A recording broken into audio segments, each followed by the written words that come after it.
You're listening to the Play Therapy Podcast with Dr. Brenna Hicks, your source for centered and focused play therapy coaching. Hi, I'm Dr. Brenna Hicks, the Kid Counselor, and this is the Play Therapy Podcast, where you get a masterclass in child-centered play therapy and practical support and application for your work with children and their families. In today's episode, we are talking about the final power and aggressive theme that you will see most consistently and commonly in your work with kids, and that is the seeking theme. And so this is actually, of the ones we've already discussed, this is the least aggressive. This is kind of solely rooted in the power side of the power and aggressive themes. And seeking is really interesting because not as common, but very, very deep if a child goes there in this capacity. So let me help you understand what seeking theme is, and then we'll talk about some potential reasons why the child might be using seeking play. So seeking is typically when the child or the child's character is looking for some kind of figure that is in authority. So there's typically a power figure that they are seeking.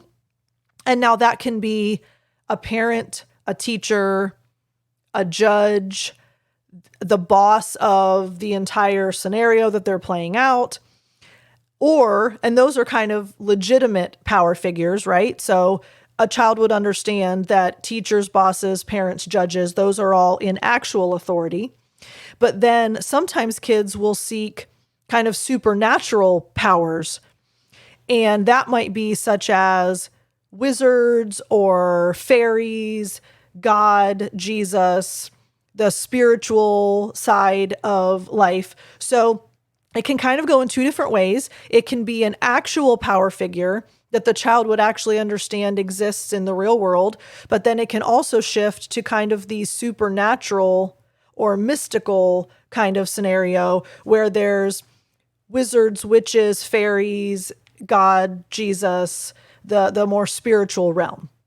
So when you see a child doing this, they are typically trying to find, hence the seeking theme, right? But they're trying to find this person.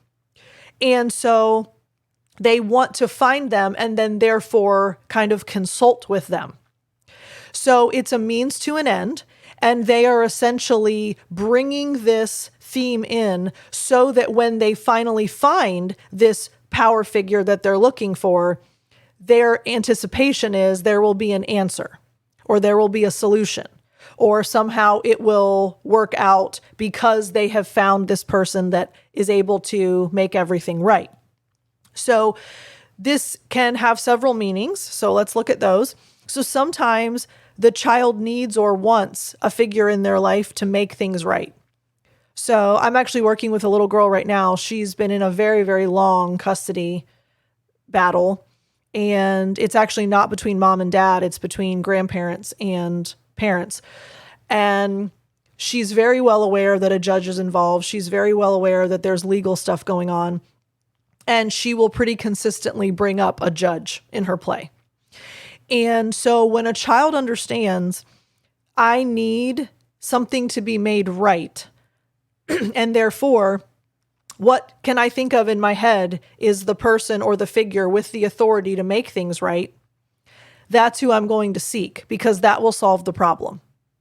And you have to keep in mind too, if a child doesn't feel capable or able to address whatever this is, in her case, she has no control over this. She doesn't get to decide who she lives with.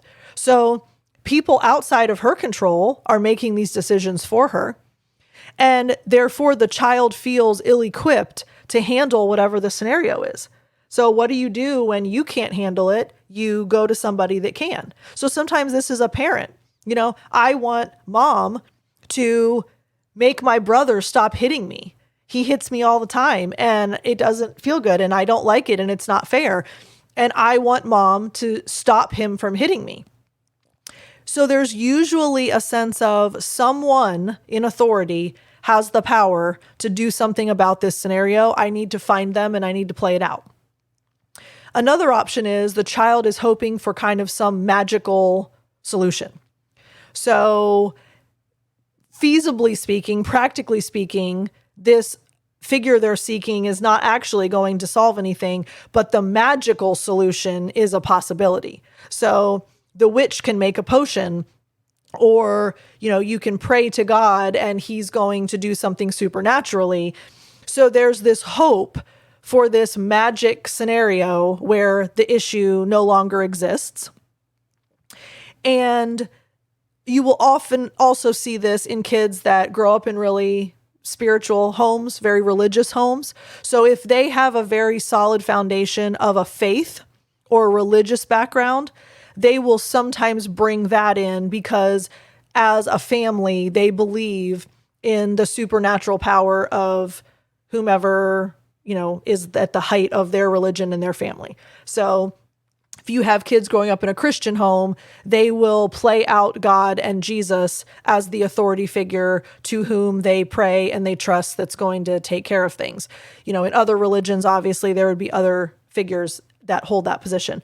So these seeking play themes are really important because when you understand the why, that the child is needing and wanting some kind of fix, some kind of solution, some kind of authority figure to make things right, it helps you understand the root of that kind of theme. The child knows that they're struggling. They know that they need to fix whatever this is, and they're trying to come up with a way to do that. So again, means to an end.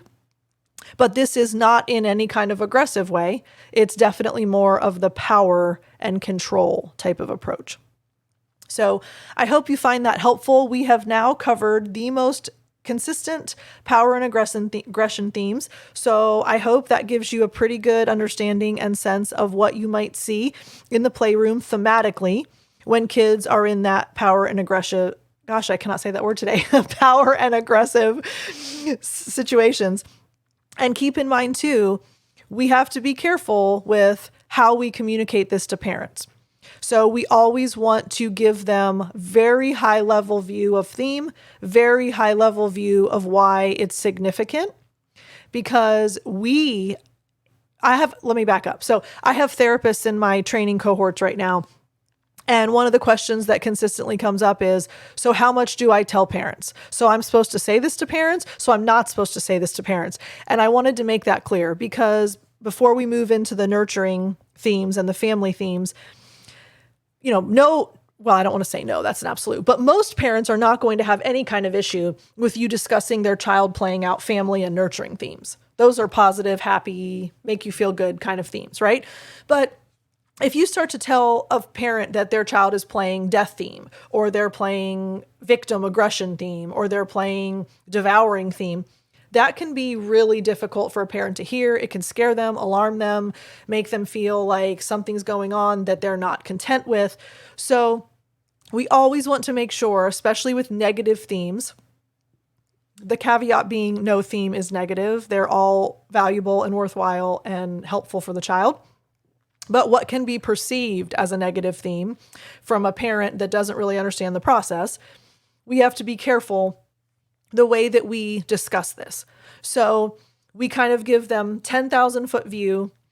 Your child is playing out some aggressive themes in the playroom, and there's a power and control element in all of them. And so, usually one character is stronger and more powerful and more capable than the other. And therefore, they're trying to find the balance of power and control in their own life. That would be the way that I would approach something like this, and maybe give one small example. So, typically there are two armies, and one army usually has all of the resources and the other army usually doesn't have a whole lot. And so the more powerful army is able to conquer the smaller army, and the person in charge of the larger army is the one calling all the shots. And so there's all of the power, right? So you might give one specific example of their actual play, as well as a really high level view of why that theme is significant. And then you move on, because the more details you provide and the more depth you give to the meaning and the potential reasons and all of that, it's too much for a parent to hold, and it can be very alarming and scary for them. So I hope that kind of wraps up this theme section, because power and aggression is probably what you'll see more than any other themes consistently. But we have to be able to make sure that we're communicating that back to families in a way that they can receive and understand, but not cause any kind of alarm or concern. So, all right, y'all. So good to be with you this week. I hope that you have a great week. And in the next episode, of course, I'll discuss a listener question. So if you have a question for me, please email me, Brenna@thekidcounselor.com. I look forward to talking with you again soon. Thank you for listening to the Play Therapy Podcast with Dr. Brenna Hicks. For more episodes and resources, please go to www.playtherapypodcast.com.